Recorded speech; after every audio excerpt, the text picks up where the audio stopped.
मधुबन के बाबा, मधुबन के बाबा मुरली वाले, आपका क्या कहना, आपका क्या कहना। ओम शांति। आज 1 फरवरी 2022 की साकार मधुर महावाक्य हैं। आज मीठे मीठे बाप दादा बोले, मीठे बच्चे, सारे कल्प में बड़े ते बड़ी हस्ती यह ब्रह्मा है। इसमें ही बाप प्रवेश करते हैं, इन्हें ही तुम्हें फॉलो करना है। बाबा कहते हैं, मीठे बच्चे, सारे कल्प में बड़े से बड़ी हस्ती यह ब्रह्मा है। इसमें ही बाप प्रवेश करते हैं, इन्हें ही तुम्हें फॉलो करना है। और आज मुरली का प्रश्न है, बाप और दादा दोनों का विशेष गुण कौन सा है जिसे तुम्हें फॉलो करना है। और उत्तर में बाबा कहते, बाप निराकारी सो निरअहंकारी है, तो दादा भी साकार में होते सदा निरहंकारी है। इतनी बड़ी हस्ती होते हुए भी कितना साधारण रहते हैं। एक और कहते हैं यह ऊंच ते ऊंच हीरा बनाने वाले बाबा की डिब्बी है, तो दूसरी ओर कहते यह पुराने ते पुराने लौंग बूट है जिसमें बाप ने प्रवेश किया है। दोनों ही बच्चों की सेवा में हाजिर हैं, तो ऐसे ही बच्चों को भी फॉलो फादर कर निरहंकारी हो सेवा करनी है। और आज मुरली का गीत है ओम नमः शिवाय। ओम शांति। बच्चों ने किसकी महिमा सुनी? सब बच्चे कहेंगे कि ऊंचे ते ऊंचे भगवान, उनका नाम है शिव। शिवाय नमः कहते हैं ना। यह तो भारतवासी जानते हैं कि शिव जयंती भी मनाते हैं, महिमा भी बहुत करते हैं। त्वमेव माता च पिता तमेव, परंतु इतने तक ही कहते हैं कि शिवाय नमः। वह माता पिता कैसे हैं, वर्षा कैसे देते हैं, कि दुनिया भर में कोई नहीं जानते। यह तो एक वंडरफुल हस्ती है। शिव बाबा है निराकार। जब तक शिव बाबा को शरीर ना मिले तो शिव बाबा क्या करेंगे? शिव बाबा तो निराकार है, निराकार की ही महिमा गाते हैं। सबसे ऊंचे ते ऊंचा उनका ठाव यानी कि रहने का स्थान है। तो कौन सा ठाव? मूल वतन। और फिर ब्रह्मा विष्णु शंकर का कौन सा ठाव है? सूक्ष्म वतन। और फिर जगदम्बा का ठाव है यह स्थूल वतन। यह तो सब जानते हैं कि जगत अम्बा तो यहाँ की रहने वाली होगी। जगत माना ही मनुष्य सृष्टि।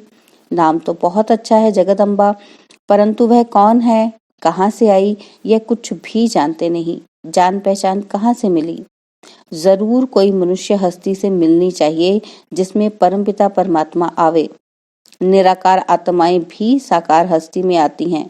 भल आत्मा तो जानवर में भी है, परंतु उनका कुछ भी गायन नहीं है। गायन किस हस्ती का होता है? निराकार शिव बाबा का। जब तक हस्ती में ना आए तो कुछ कर न सके। आत्मा को भी जब तक हस्ती यानी कि शरीर न मिले तो पाठ बजा न सके। सिर्फ हस्ती का गायन नहीं, हस्ती में जब आत्मा आती है तब ही उनका गायन होता है। बाप कहते हैं, मेरी महिमा तो सब करते हैं पतित पावन, परंतु मुझे भी मनुष्य तन चाहिए जिसमें मैं प्रवेश करूं। बिगर हस्ती यानी कि शरीर कुछ कर न सके, तो बाप भी आकर हस्ती लेते हैं, शरीर लेते हैं। वह गर्भ में नहीं आते हैं।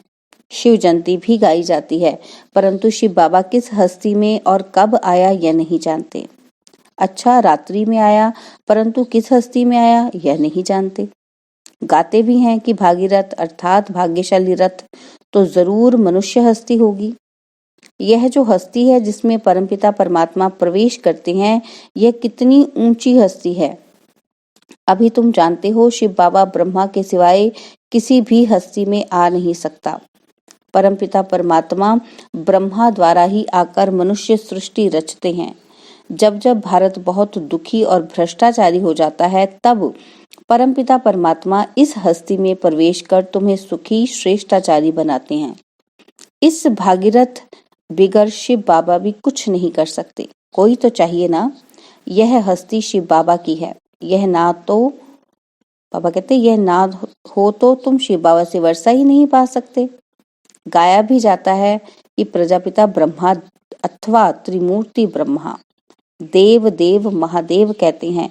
इन तीनों में भी ब्रह्मा का नाम ऊंचा क्यों? बाबा कहते ब्रह्मा तो यहाँ ही है जिसके रथ में आते हैं। विष्णु और शंकर को तो देवता कहते हैं। अच्छा, जो ब्रह्मा है उनको देवता कहना चाहिए? बाबा कहते वह तो है प्रजापिता ब्रह्मा, मनुष्य तन चाहिए। गाया भी हुआ है कि प्रजापिता ब्रह्मा द्वारा सृष्टि रचते हैं, तो जरूर ब्रह्मा मुख से ही ब्राह्मण रचेंगे। तो यह कितनी बड़ी हस्ती है, परंतु है कितनी साधारण। इतनी बड़ी हस्ती, इनका रहन सहन देखो कितना साधारण है, कितना निरअहंकारी है। अभी आकर तुम्हारी सेवा में उपस्थित हुआ है। देखो कैसे बैठ पढ़ाते हैं। तुम क्या पढ़ते हो? तुम कहेंगे हम राजयोग की पढ़ाई पढ़ते हैं। कौन पढ़ाते हैं? परमपिता परमात्मा। तो छोटे बड़े बूढ़े जवान सब पढ़ते हैं। यह ईश्वरीय कॉलेज है, मनुष्य से देवता अथवा विश्व का मालिक बनने का। यहाँ हम आए ही हैं पढ़ने अथवा विश्व की बादशाही लेने। लक्ष्मी नारायण जब विश्व पर राज्य करते थे तो और कोई धर्म नहीं था, ना कोई खंड था, एक ही भारत खंड था। अब फिर वह पद प्राप्त करने के लिए तुम यहाँ कैसे बैठे हो? इस पढ़ाई बिगर तुम विश्व के मालिक बन न सको, भारत शिवालय बन न सके। शिव बाबा ही आया हुआ है, निराकार निरहंकारी। जब तक हस्ती में प्रवेश न करे तो निरअहंकारीपना कैसे दिखावे? कितनी महिमा है। अकाल मूर्त, परंतु ऐसे नहीं कि वह मुर्दे को भी जिंदा कर सकते हैं। बाबा कहते तुम बच्चों को बहुत नशा होना चाहिए कि हमको परमपिता परमात्मा पढ़ा रहे हैं, प्रजापिता ब्रह्मा द्वारा राजयोग सिखला रहे हैं। ब्रह्मा बिगर प्रजापिता किसी को कह नहीं सकते। ऐसे नहीं कि शिव या विष्णु प्रजापिता है, नहीं, ब्रह्मा ही सारे मनुष्य सृष्टि का पिता है और आत्माओं का पिता है शिव बाबा। बाकी उस पिता को तो कोई जानते ही नहीं, अपनी आत्मा को ही नहीं जानते। कहते हैं पुण्य आत्मा पाप आत्मा, फिर क्यों कहते हैं हम ही परमात्मा है? कितनी ठगी है। तुम बच्चे जानते हो कि आज से 5000 वर्ष पहले पीस, प्योरिटी, प्रॉस्पेरिटी थी। अब बाप कहते हैं कि मैं आकर सबको नॉलेज देता हूँ। पहले तुम कुछ नहीं जानते थे, अब सब कुछ जानते हो।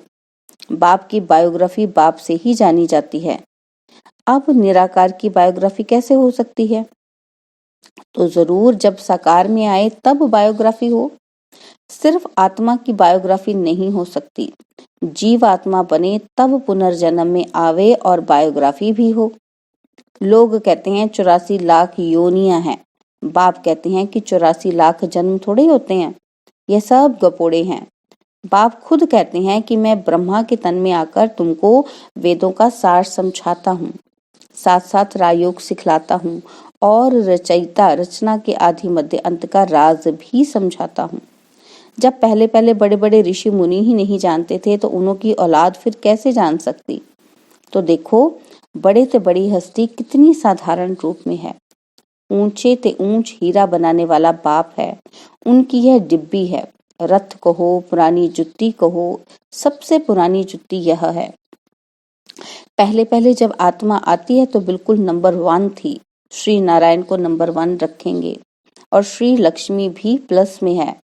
उन्होंने भी पुनर्जन्म लिए, पहले सूर्यवंशी फिर चंद्रवंशी में। ऐसे जन्म लेते 84 का हिसाब चाहिए ना।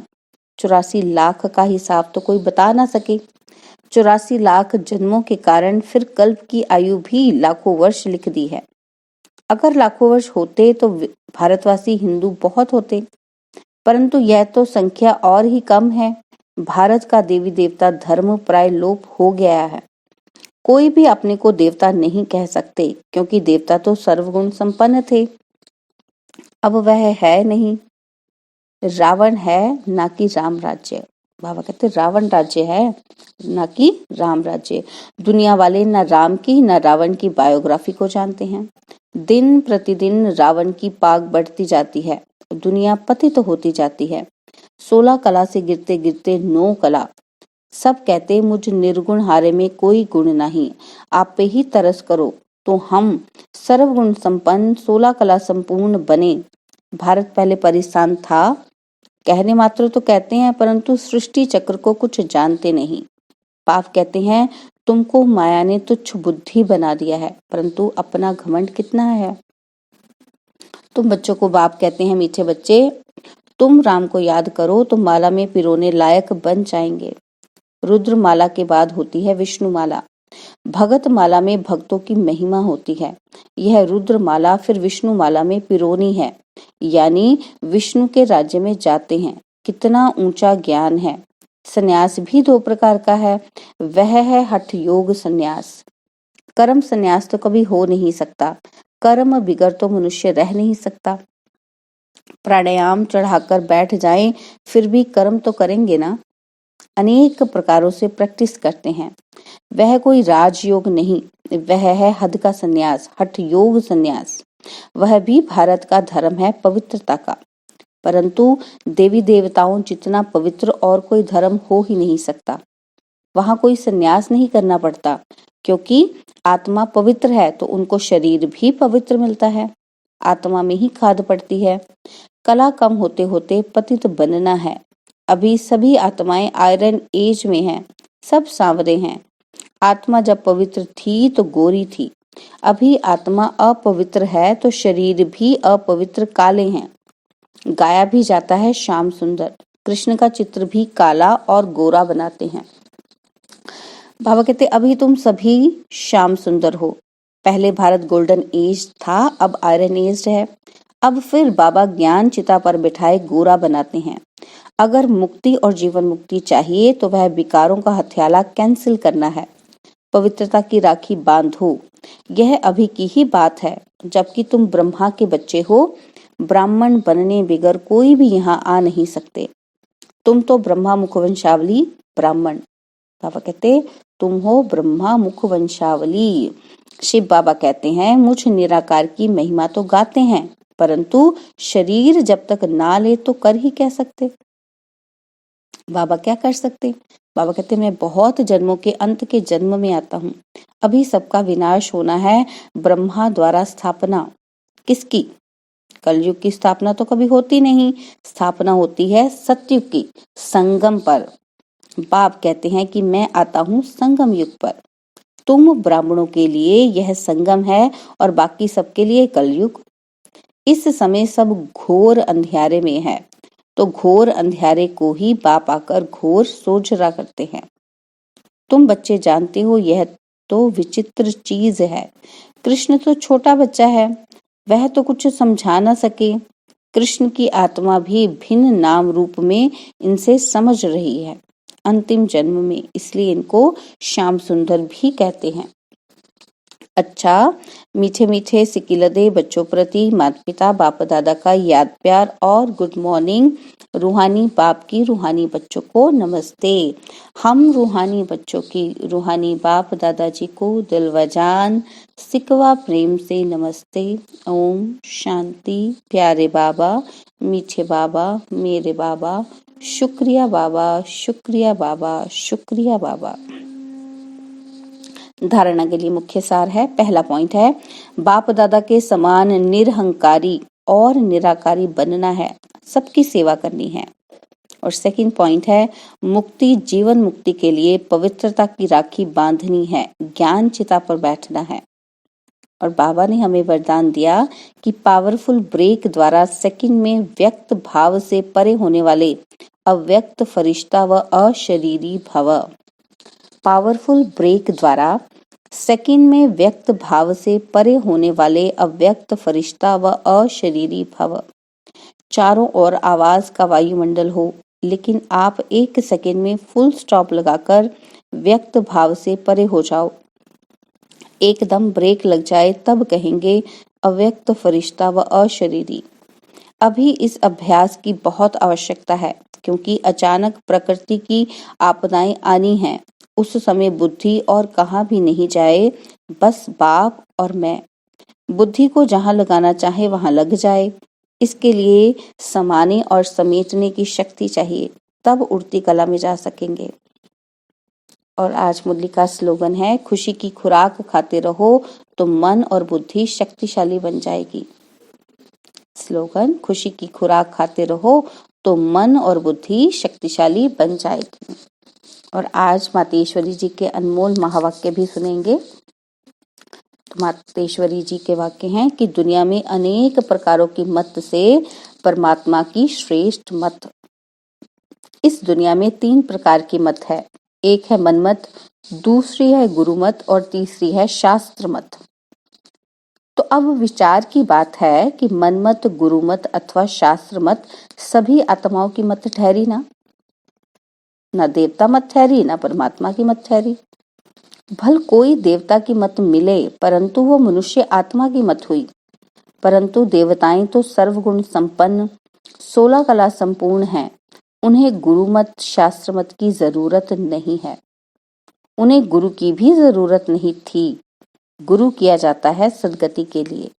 तो जो अधोगति में है वो गुरु कर सकते हैं, परंतु सत्युग त्रेता में अधोगति नहीं है ना, तो वहां गुरु करने की जरूरत ही नहीं है। वास्तव में सच्चा गुरु एक परमात्मा है, जो सर्व आत्माओं को सदगति देने इस ड्रामा के अंत में आता है।